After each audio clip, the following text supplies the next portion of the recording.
कर्पूरिगौरं करुणावतारं संसारसारं भुजगेन्द्रहारं सदा वसन्तं हृदयारविन्दे भवं भवानी सहितं नमामि। श्री शिवाय नमस्तोभ्यम। आप सुन रहे हैं श्री शिव महापुराण कथा रुद्र संहिता के तृतीय खंड पार्वती से। आज की कथा में हम सुनेंगे पार्वती का नामकरण और विद्या अध्ययन, नारद का हिमवान के यहाँ जाना और पार्वती का हाथ देखकर उनके पिता को भावी फल बताना। चिंतित हुए हिमवान को आश्वासन देकर पार्वती का विवाह शिवजी के साथ करने को उनसे कहना और फिर उनके संदेह का निवारण करना। मैना और हिमालय की बातचीत, पार्वती तथा हिमवान के स्वप्न तथा भगवान शिव से मंगल ग्रह की उत्पत्ति का प्रसंग, भगवान शिव का गंगा अवतरण तीर्थ में तपस्या के लिए आना, हिमवान के द्वारा उनका स्वागत करना, पूजन करना और सत्वन करना तथा भगवान शिव की आज्ञा के अनुसार हिमवान का उस स्थान पर दूसरों को न जाने देने की व्यवस्था करना। आज के दिन हम इस पावन कथा का रसपान कर रहे हैं। सर्वप्रथम भगवान का सुमरण करते हुए सभी बोलिए श्री शिवाय नमस्तोभ्यम। आपको बता दूं, यह मंत्र बहुत ही शक्तिशाली मंत्र है।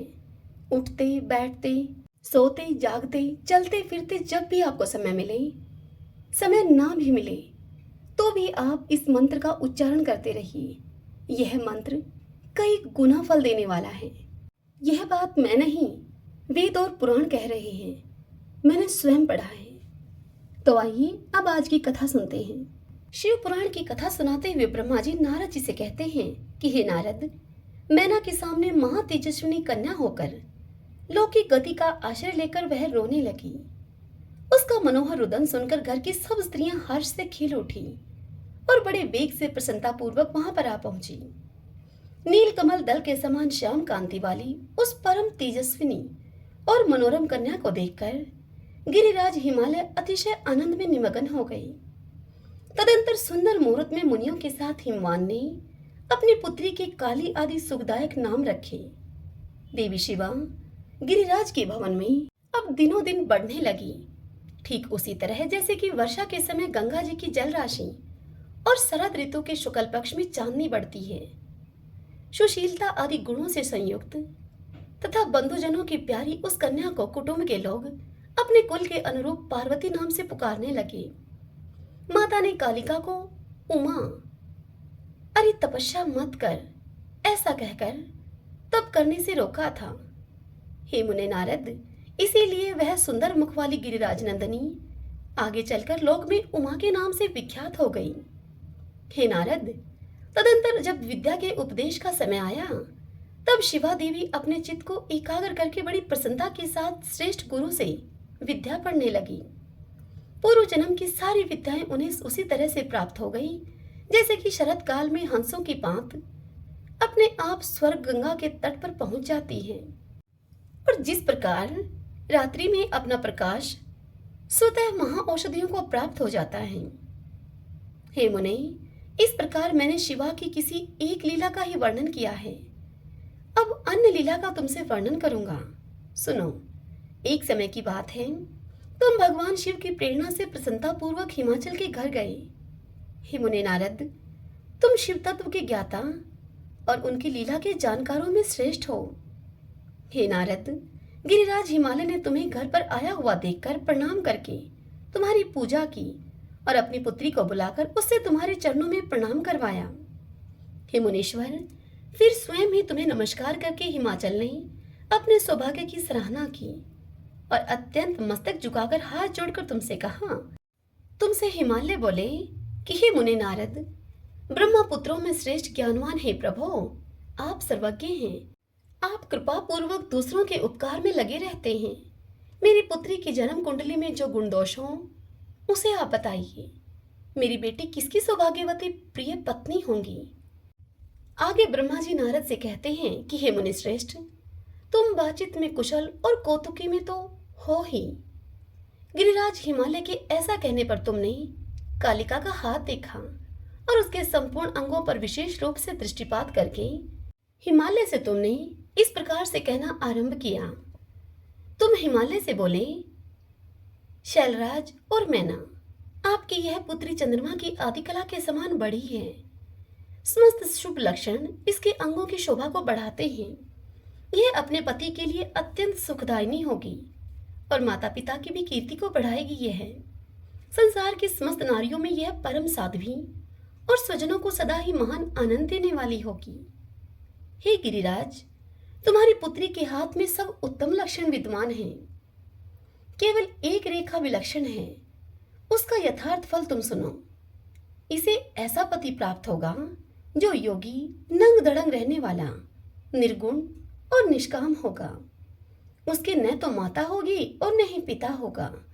उसे मान सम्मान का भी कोई ख्याल नहीं रहेगा और वह सदा अमंगल वेश धारण करेगा। ब्रह्मा जी नारद जी को इतनी बात बताकर आगे कहते हैं कि हे नारद, तुम्हारी इस बात को सुनकर और सत्य मानकर मैना तथा हिमाचल दोनों पति पत्नी बहुत ही दुखित हुए। परंतु जगदम्बा शिवा तुम्हारे ऐसे वचन को सुनकर और लक्षणों के द्वारा उस भावी पति को शिव मानकर मन ही मन हर्ष से खिल उठी। नारद जी की भी बात कभी झूठ नहीं हो सकती। यह सोचकर शिवा भगवान शिव के युगल चरणों में संपूर्ण हृदय से अत्यंत स्नेह करने लगी। हे नारद, उस समय मन ही मन दुखी होकर हिमवान ने तुमसे इस प्रकार कहा। तुमसे हिमवान बोला कि हे मुने, उस रेखा का फल सुनकर मुझे बड़ा दुख हुआ है। मैं अपनी पुत्री को उस रेखा से बचाने के लिए क्या उपाय करूं? हे मुने, तुम महान कौतुक करने वाले और वार्तालाप विशारद हो। हिमवान की इस बात को सुनकर अपने मंगलकारी वचनों के द्वारा उनका हर्ष बढ़ाते हुए, हे नारद, तुमने हिमालय से इस प्रकार कहा। तुमने कहा कि हे गिरिराज, तुम स्नेहपूर्वक सुनो, मेरी बात सच्ची है, वह झूठ नहीं होगी। हाथ की रेखा ब्रह्मा जी की लिपि है, निश्चय ही वह मिथ्या नहीं हो सकती। अतः हे शालपरवर, इस कन्या को वैसा ही पति मिलेगा, इसमें संशय नहीं है। परंतु इस रेखा के कुफल से बचने के लिए एक उपाय भी है। तुम उस उपाय को प्रेम पूर्वक सुनो। उस उपाय के करने से तुम्हें सुख मिलेगा। मैंने जैसे वर का निरूपण तुमसे किया है, वैसे ही भगवान शंकर हैं। वे सर्वसमर्थ हैं और लीला के लिए अनेक रूप धारण करते रहते हैं। उनमें समस्त कुलक्षण सद्गुणों के समान हो जाएंगे। हे हिमवान, समर्थ पुरुष में कोई दोष भी हो तो वह उसे दुख नहीं देता। असमर्थ के लिए ही वह दुखदायक होता है। इस विषय में सूर्य, अग्नि और गंगा का दृष्टांत सामने रखना चाहिए। इसीलिए तुम विवेक पूर्वक अपनी कन्या शिवा को भगवान शिव के हाथों में सौंप दो। भगवान शिव सबके ईश्वर, सेव्य, निर्विकार, सामर्थ्यशाली और अविनाशी हैं। वे जल्द ही प्रसन्न हो जाते हैं, अतः शिवा को ग्रहण कर लेंगे वे, इसमें संशय नहीं है। विशेषतः वे तपस्या से वश में हो जाते हैं। यदि शिवा तप करें तो सब काम ठीक हो जाएगा। सर्वेश्वर शिव सब प्रकार से समर्थ हैं। वे इंद्र के वज्र का भी विनाश कर सकते हैं। ब्रह्मा जी उनके अधीन हैं तथा वे सबको सुख देने वाले हैं। पार्वती भगवान शंकर की प्यारी पत्नी होंगी। वह सदा रुद्रदेव के अनुकूल रहेगी, क्योंकि यह महासाध्वी और उत्तम व्रत का पालन करने वाली है तथा माता पिता के सुख को बढ़ाने वाली है। यह तपस्या करके भगवान शिव के मन को अपने वश में कर लेगी और वे भगवान भी इसके सिवा किसी दूसरी स्त्री से विवाह नहीं करेंगे। इन दोनों का प्रेम एक दूसरे के अनुरूप है। वैसा उच्च कोटि का प्रेम न तो किसी का हुआ है और न इस समय है और न ही आगे होगा। हे गिरिश्रेष्ठ, इन्हें देवताओं के कार्य करने हैं। उनके जो जो काम नष्ट प्राय हो गए हैं, उन सब का इनके द्वारा पुनः उज्जीवन या उद्धार होगा। हे अत्रिराज, आपके इस कन्या को पाकर ही भगवान हर अर्धनारीश्वर होंगे।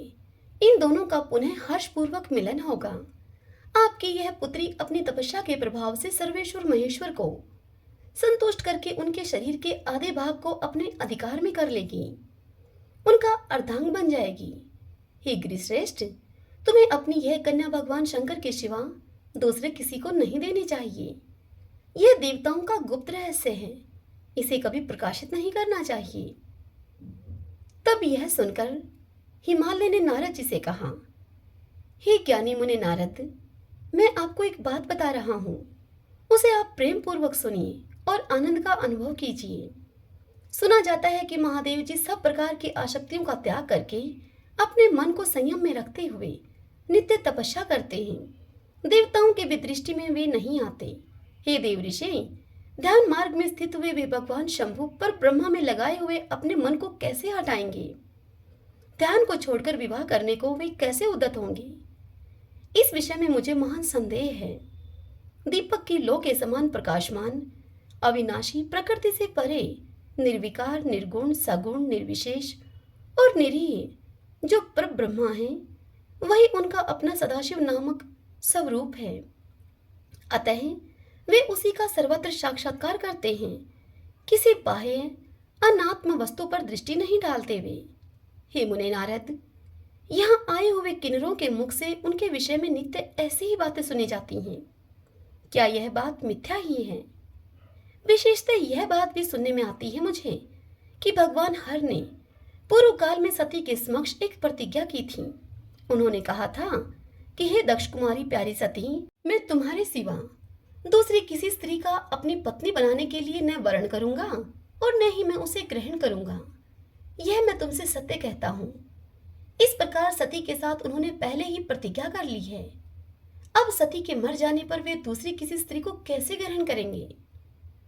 यह सुनकर नारद जी ने कहा कि हे महामते, हे गिरिराज, इस विषय में तुम्हें चिंता नहीं करनी चाहिए। तुम्हारी यह पुत्री काली ही पूर्व काल में दक्ष कन्या सती हुई थी।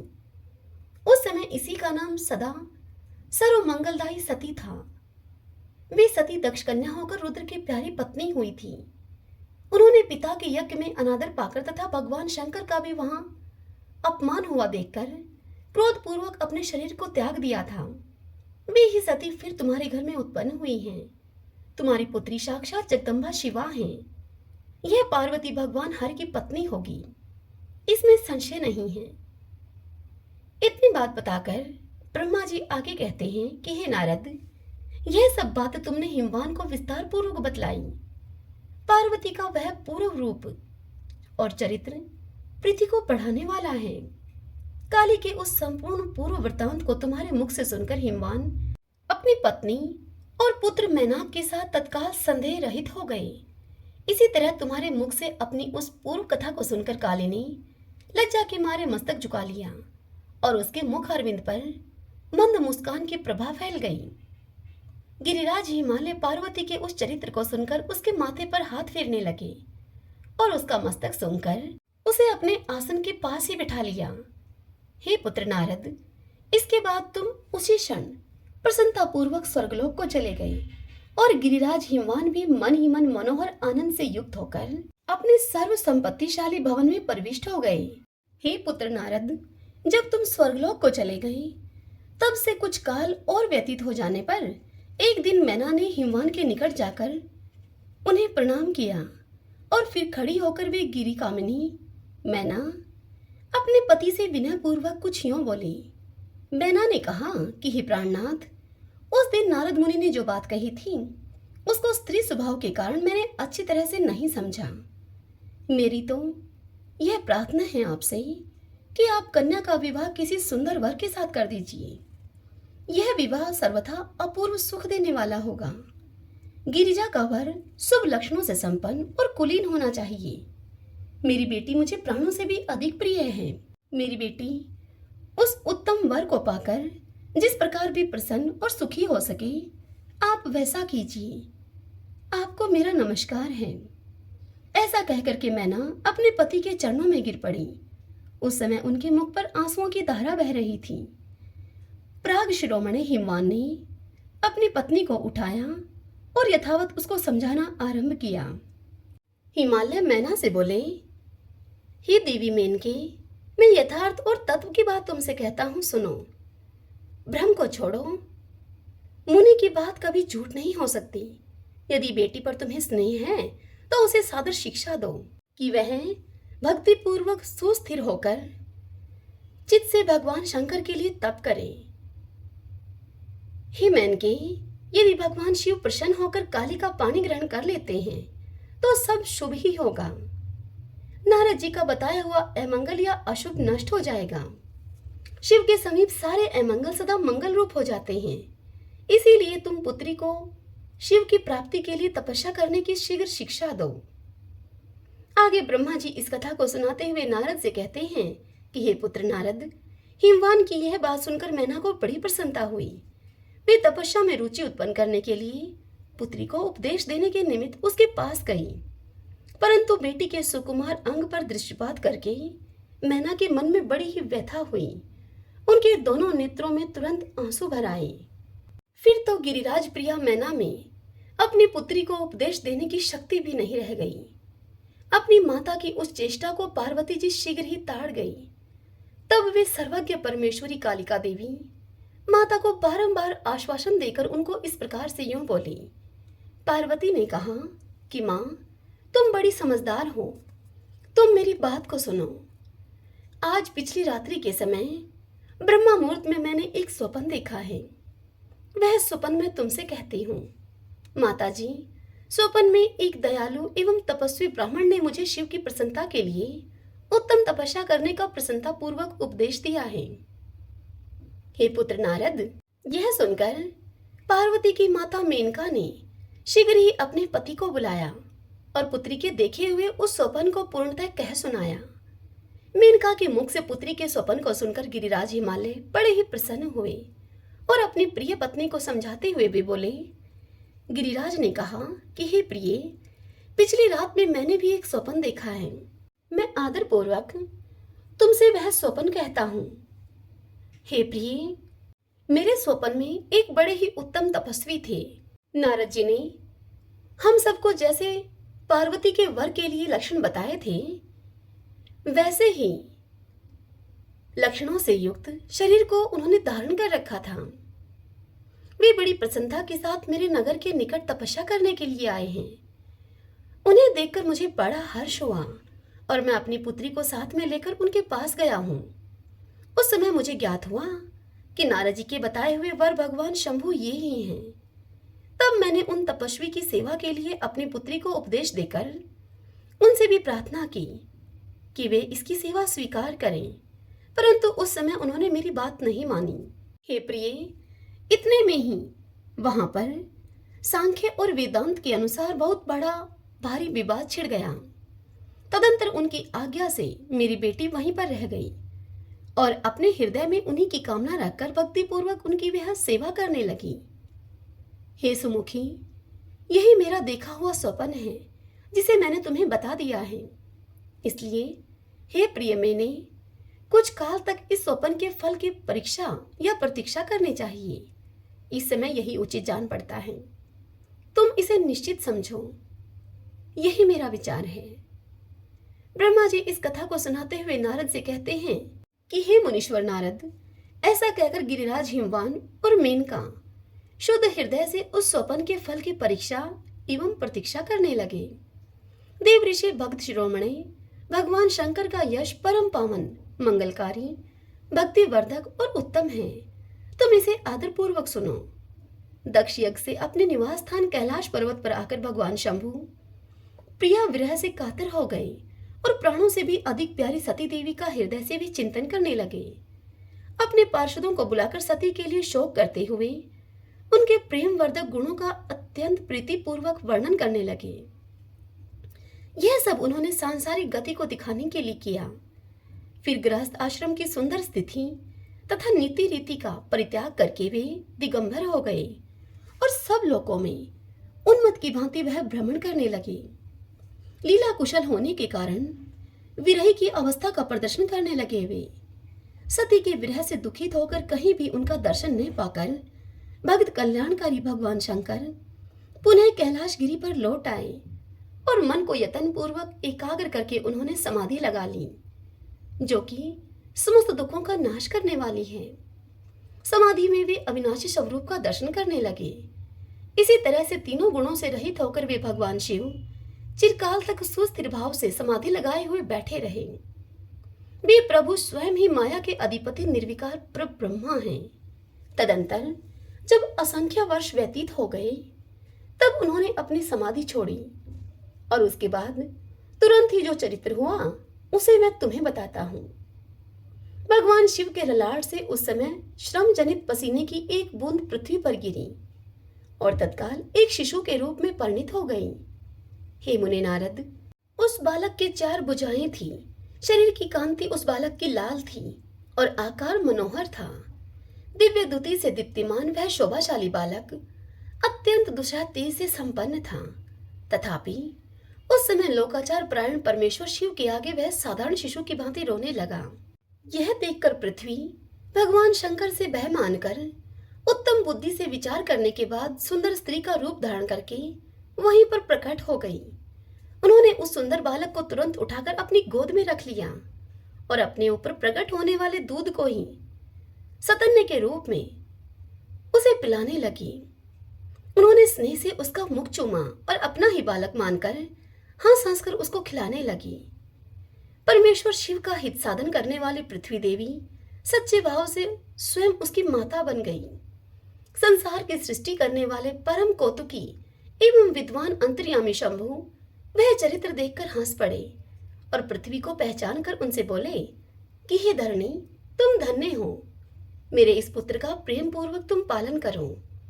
यह श्रेष्ठ शिशु मुझ महातेजस्वी शंभु के श्रम जल अर्थात पसीने से तुम्हारे ही ऊपर उत्पन्न हुआ है। हे वसुधे, यह प्रियकारी बालक यद्यपि मेरे श्रम जल से प्रकट हुआ है, फिर भी तुम्हारे नाम से तुम्हारे ही पुत्र के रूप में इसकी ख्याति होगी। यह सदा त्रिविध तापों से रहित होगा, अत्यंत गुणवान और भूमि देने वाला होगा। यह मुझे भी सुख प्रदान करेगा। तुम इसे अपनी रुचि के अनुसार ग्रहण करो। इतनी कथा सुनाकर ब्रह्मा जी आगे कहते हैं कि हे नारद, ऐसा कहकर भगवान शिव चुप हो गए। उनके हृदय से विरह का प्रभाव कुछ कम हो गया। हे नारद, उनमें विरह क्या था? वे तो लोकाचार का पालन कर रहे थे। वास्तव में सत्पुरुषों के प्रिय श्री रुद्रदेव निर्विकार परमात्मा ही हैं। शिव की उपयुक्त आज्ञा को सिरोधार्य करके पुत्र के सहित पृथ्वी देवी शीघ्र ही अपने स्थान को चली गई। उन्हें आत्यंतिक सुख मिला। वह बालक भौम नाम से प्रसिद्ध होकर युवा होने पर तुरंत काशी चला गया और वहां पर उसने दीर्घ काल तक भगवान शंकर की सेवा की। विश्वनाथ जी की कृपा से ग्रह की पदवी पाकर वे भूमि कुमार शीघ्र ही श्रेष्ठ एवं दिव्य लोक में चले गए, जो कि शुक्र लोक से परे है। हे पुत्र नारद, हिमवान की पुत्री लोक पूजित शक्ति स्वरूपा पार्वती हिमालय के घर में रहकर अब बढ़ने लगी। जब उनकी अवस्था 8 वर्ष की हो गई तब सती के विरह से कातर हुए शंभु को उनके जन्म का समाचार मिला। हे नारद, उस अद्भुत बालिका पार्वती को हृदय में रखकर वे मन ही मन बड़े आनंद का अनुभव करने लगे। इसी बीच में लौकिक गति का आश्रय लेकर शंभु ने अपने मन को एकाग्र करने के लिए तप करने का विचार किया।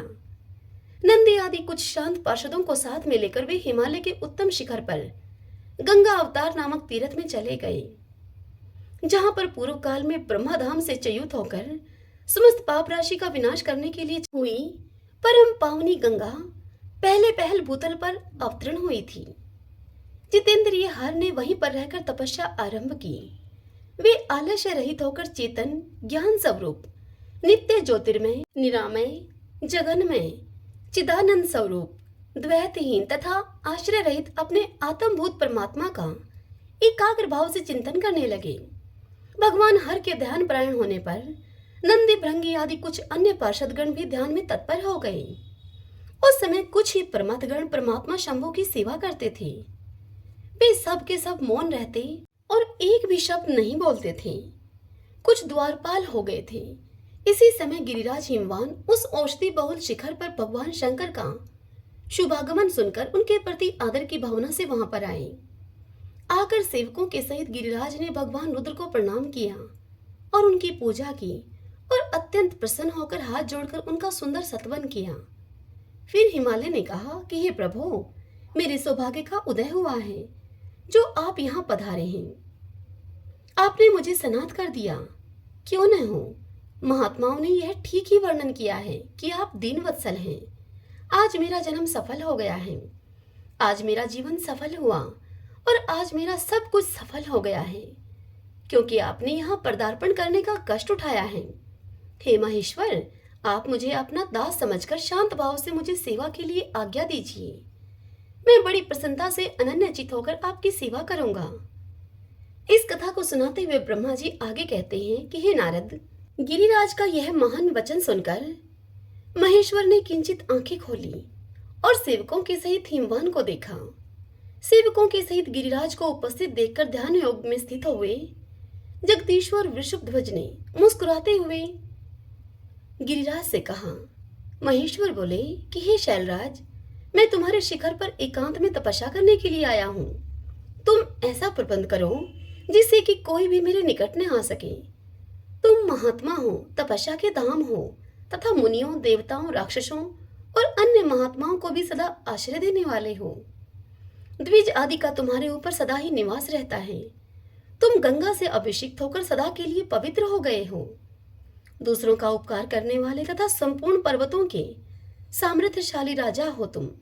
हे गिरिराज, मैं यहाँ गंगा अवतरण स्थल में तुम्हारे आश्रित होकर आत्म संयम पूर्वक बड़ी प्रसन्नता के साथ तपस्या करूंगा।